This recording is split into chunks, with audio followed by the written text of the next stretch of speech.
Hey guys, number one Marmaduke fan here. Overtime at work. I love it, but man, do not try to do like a full-time job plus extra hours and a YouTube channel. I don't recommend it. All right, the Spider-Woman, first spectacular issue. This is one of these facsimile editions that includes all of the fun old school ads.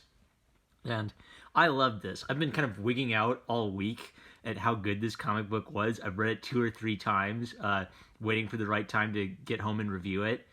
I guess the elephant in the room, like your boy Zach waits to the end of his videos to complain about the price point, so I'll do the opposite and talk about it at the beginning. $3.99. I am really happy with this. Is it a $3.99 comic? I'm not sure. I kind of feel melancholy when I realize, what they charged back in the day for this, even if you adjust for inflation.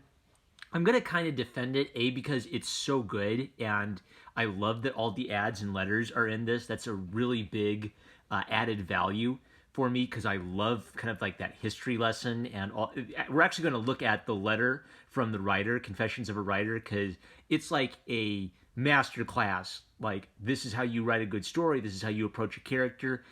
Hey guys, here's how I'm going to sell you on this book, even if you're not exactly sold on Spider-Woman. Because the problem is, you see Spider-Woman, you think, well, I like Spider-Man. She's just a knockoff of Spider-Man.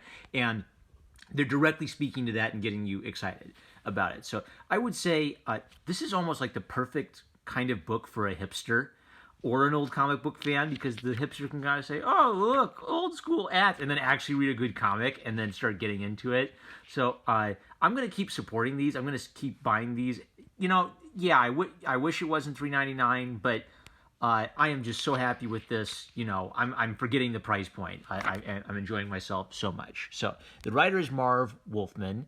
The penciler is Carmine Infantino, and the inks are by Tony De Zuniga.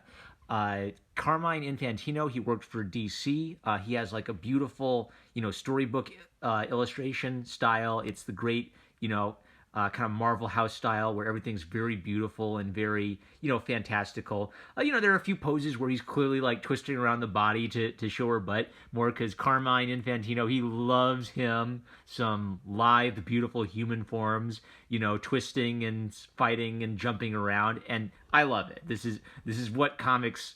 This is what the superhero comic should be. Like, I obviously like lots of different artistic styles, but I always believe in matching your artistic style to what you're actually trying to accomplish.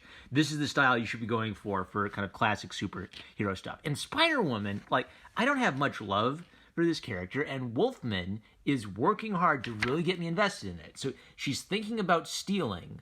In previous issues featuring the character, she was like a servant of the High Evolutionary. She broke away from that villain life, and now she's basically starving to death, and she doesn't want to steal. Sometimes I think I should be locked away where I can't hurt others, and more where I can't hurt myself. Blast. Self-pity? Is there any depth I won't stoop to? I am responsible for my actions. Me. No one else. If I do something wrong, I'm the only one to blame. No one's manipulating my life anymore. I'm finally free. So why is everything going wrong for me? Why? That is moral. Yes. If you don't understand why I'm freaking out, congratulations. You haven't been reading current year Marvel Comics in a while. You could get sea monkeys.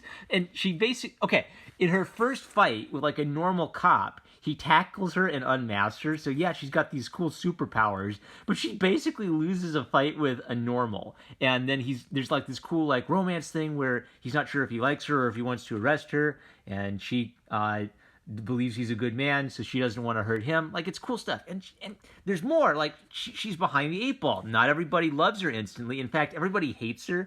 And there's this kind of interesting thing where she's half spider, half woman, so it's almost like it's the opposite of Spider-Man's spider senses. Everybody else's spider sense goes off, and they can kind of tell there's something off about her. I imagine that they're literally getting the feeling of the hairs standing up on the back of your neck.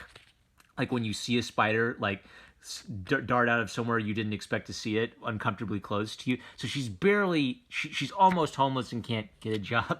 Remember how many times you felt left out because you were broke? Places the gang was going and you weren't included. They all had money for movies, games, hamburgers, and soft drinks. All of them except you.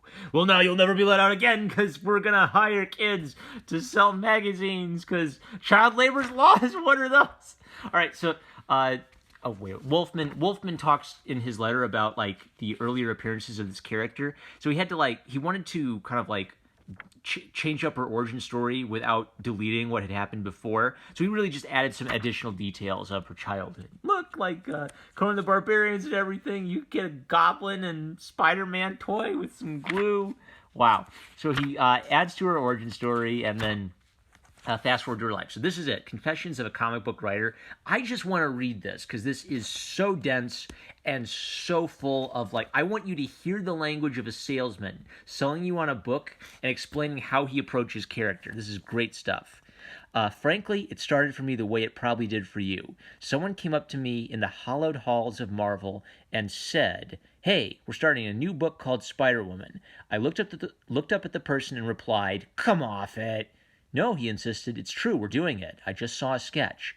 Running through my mind was, what next? The Legion of Spidey Pets? How about Spider-Man's pal, Harry Osborn? This couldn't be happening. This is Marvel. We may be maniacal, but we're not mad. So this is getting at something really important. When you change a character into a different race or a different gender, the thing is, when someone says, "I don't like that," it doesn't necessarily have to do with the race or gender you're changing it into.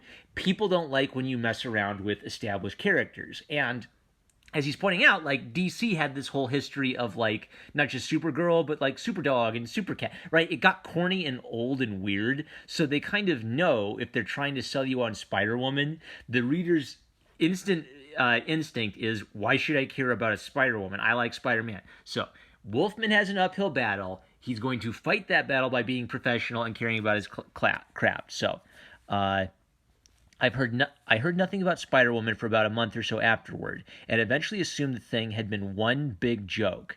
Then one day I saw the cover. Lord, we were actually doing it. But who was Spider-Woman? Was she Liz Allen? Or maybe Spidey's long-lost sister from the bottle city of Forest Hills? Then I saw a page lying around the office, nodded with personal contempt, and asked who was responsible for the thing. I was told that Archie Goodwin wrote it and Sal Buscema drew it. Well, I begrudgingly said that it was still a stupid idea, but at least it would be well written and well drawn. All right, he's selling you. He's saying good writing, good story, even if it's a stupid idea. He's addressing your skepticism. About 3 weeks before you get our mags on the newsstand, we receive coverless versions of the book in the office. It's called Make Ready. Okay, this is just kind of interesting behind the scenes stuff where they're proofreading it, so I'll hop over that. The Make Ready on Marvel Spotlight number 32 finally came out, and I read it, not knowing what to expect. But then I'd read a grocery list if Archie wrote it, which either shows how much respect I have for Mr. G's writing talent or how little taste I happen to possess. Well, it was good. No, strike that. It was great. I really loved it. It wasn't Spider-Man. It wasn't even a distant relation. In fact, I was told that Stan didn't want Spidey and Webby, which is what I call our alluring arachnid, to even meet for a long, long time. So Stan Lee is intervening, making sure they don't do the dumb thing to annoy the readers. Good. Stan Lee really held the ship together. Spider-Woman was her own character, and a totally interesting one. I was impressed enough to ask if I could guest star her in Marvel 2-in-1, and Archie agreed. As I began the Spider-Woman story for Marvel 2-in-1, word came that Gene Colan, Gene Colan, I've never heard of him, couldn't draw Tomb of Dracula because he was working on the Howard the Duck newspaper strip, so they're selling you on the newspaper strip that... they ought to re-release those newspaper strips sometimes, because some of those are good. I had already decided at that point that I did not want to work with anyone other than Gene on that particular book. Therefore, I requested a change of assignment. Archie mentioned that Webby had done well in her Spotlight saga, so well that Marvel was going to unleash Arachne in her own mag. The artist was scheduled to be Carmine Infantino. Would I be interested? I gotta admit something here. I started reading comics in 1951 at the tender age of 5. Marvel as we know it did not then exist, and wouldn't for the next 10 years.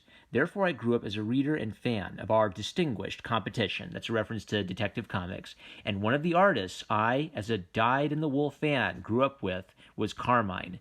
His ability to depict fluid movement and action, coupled with his incredible rendering of gorgeous women, made his books among the most enjoyable memories of my youth. I miss this mentality. I miss being able to have people just like openly say this without someone yelling at them. But anyway, during the early 60s, I was one of many fans who desperately wished to be able to draw. I remember visiting the DC offices where he was illustrating one of his regular characters, some guy who Zeta beamed across the galaxy to a planet orbiting Alpha Centauri. I interrupted his work and asked him with my usual brashness, "How do you draw hands? I can draw faces and elbows, but I can't draw hands." Carmine flipped over the art he was working on and spent the better part of an hour explaining the anatomy of the hand and how to use it to convey expression. It's memories of this sort that flooded back to me when Archie asked me if I'd be interested in writing Webby. To work with Carmine, I'd write Millie the model. He's getting to work with an artist. And look, the artist actually cares if you understand the craft, because he gets that, like, this is my craft, I'm really good at this, I want the rising generation to get this stuff. Sniffle Squad. As most of you know, Carmine gave up art a few years later, but now, after too long an absence, he's back at the drawing board doing what few others can even try to match. He's one of the best anywhere, and I'm proud to be working with him not only on Spider-Woman, but on Nova as well. When I took the Spider-Woman assignment, I realized there would have to be some changes made. I loved the initial story, but at the time Archie wrote it, it was scheduled to be nothing more than a one-shot appearance. Therefore, with Stan and Archie guiding me, we made a few minor alterations in her origin. Nothing presented in this or future issues negates anything from Webby's first appearance. We just use that initial story as a starting point. We trust you won't be disappointed. I should actually be looking at the screen, not the comic book, because I'm realizing if you're trying to read this, you're probably flopping around everywhere. Sorry, gang. All right, so there's a point here.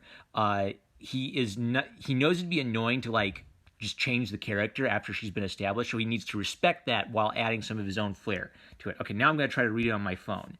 But what about Webby? Who is she, and what will she be like? It's interesting in a way. I don't think a situation has ever developed quite like this strip before.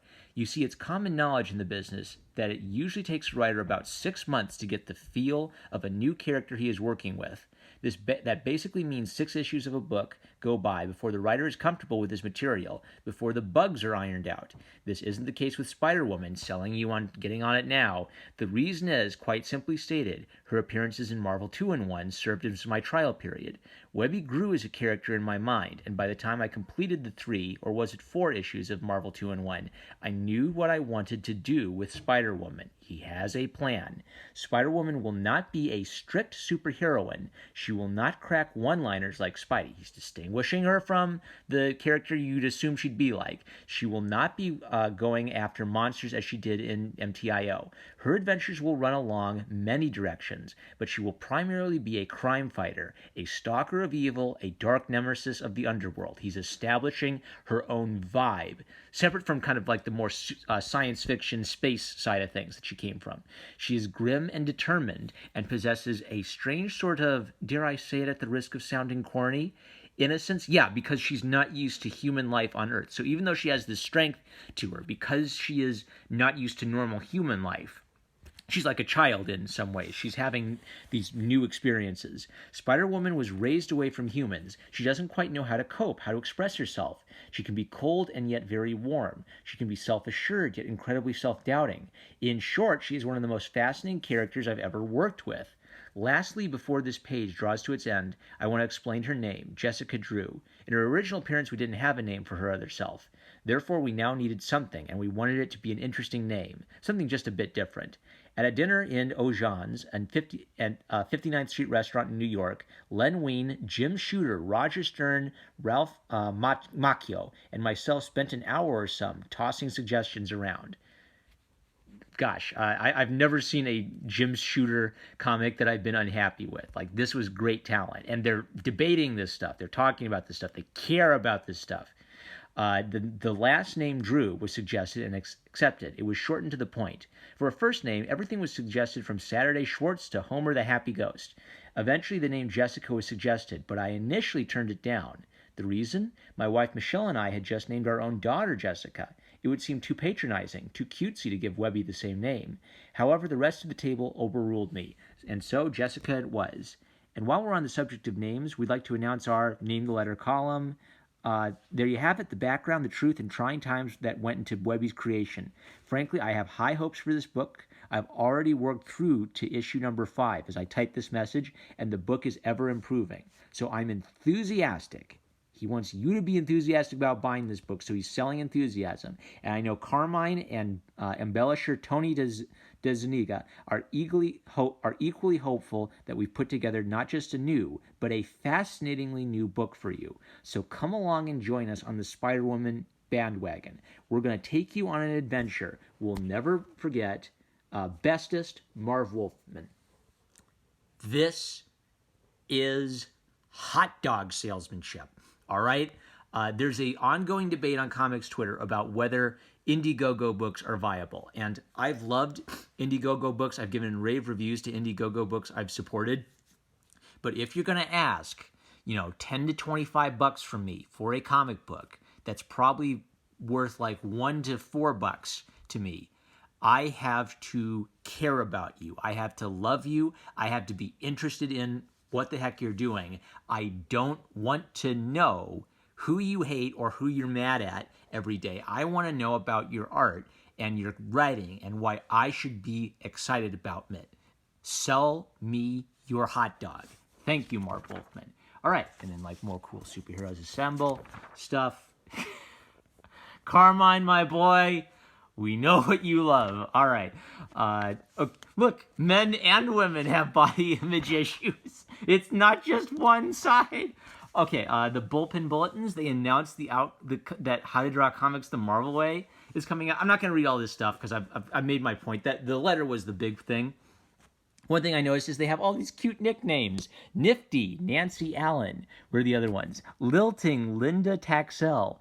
Fetching, Florence Timonello. Wouldn't it be nice to have the staff of Marvel Comics call you a nice, pretty nickname if you're a girl and that appears in Marvel Comics? Come on, girls. Isn't it nice when people call you pretty? I know it is. And look, the Hostess cream pie ads that are so great. Man. Oh, what a perfect comic. And like cool Star Wars ad. Out of storage space. Highest recommendation. Like, comment, subscribe. Love you guys. Catch you later.